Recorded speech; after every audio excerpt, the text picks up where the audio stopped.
What funny family story do you now realize was actually kinda messed up? So my family had this tradition we called the doorbell game that I literally thought was the most fun thing as a kid. And we'd talk about it at family gatherings like it was this hilarious shared experience LMAO. It was only years later that I realized how fucked up it actually was. Basically, whenever the doorbell would ring unexpectedly, my mom Marilyn would yell, "Doorbell game," at the top of her lungs and we'd all have to hide. Like, drop everything immediately. We'd turn off all the lights, the TV, everything electronic. My brother Santiago and I thought it was the coolest thing ever because we got to hide in all these weird spots. Under beds and closets, behind shower curtains, wherever. Mom would give extra points for creativity and how quiet we could be. The rules were super strict though. No peeking, no giggling, which was literally the hardest part for me as a 7-year-old LOL. And absolutely no sounds until Mom gave the all-clear signal, which was her whistling the first few notes of Twinkle Twinkle Little Star. Sometimes we'd be hiding for like 5 minutes, sometimes almost an hour. As kids, we thought it was epic how long we could stay hidden. Mom and Dad would make it fun by keeping score. Whoever hid the best that week got to pick what we had for dinner on Friday night, and they'd hype it up beforehand like, "I think someone's coming over later, so be ready for the game." We'd be so excited. Sometimes the doorbell game would happen like 2-3 times in a week. Other times we wouldn't play for months.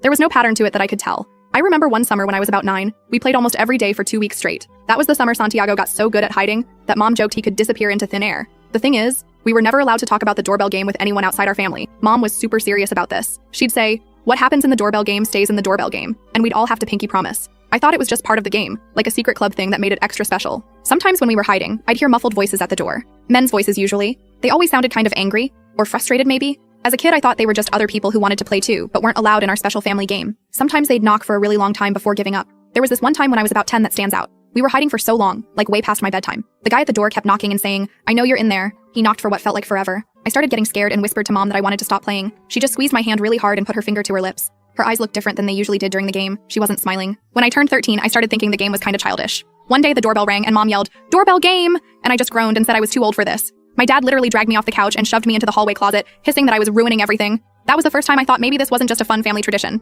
By high school, the doorbell game happened less frequently. Our house was quieter in general. I noticed my parents whispering a lot, and there were all these envelopes with red stamps on them piling up on the counter. I asked Santiago about it, but he just shrugged it off. He was always better at the doorbell game than me anyway. When I was 17, I finally figured it out. I was homesick from school, and my parents didn't know. The doorbell rang, and out of habit, I started to get up to hide. But then I realized I was alone in the house. I looked through the peephole and saw a man in a button-up shirt holding a clipboard and some papers. Something made me decide to answer. He seemed surprised when I opened the door. Asked if my parents were home.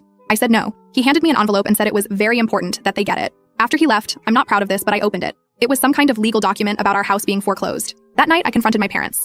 Asked them point blank if the doorbell game was actually just them hiding from bill collectors. They got super quiet. Then Mom started crying. Dad admitted that yes, they'd been in serious debt since I was about 6. The doorbell game started as a panicked reaction one day when debt collectors showed up, and then they just kept it going. For years. They turned their financial problems into a literal game for us kids, a game with points and rewards and secrecy. All those men at the door weren't playing along. They were people trying to serve papers or collect debts or repossess stuff, and we thought it was fun.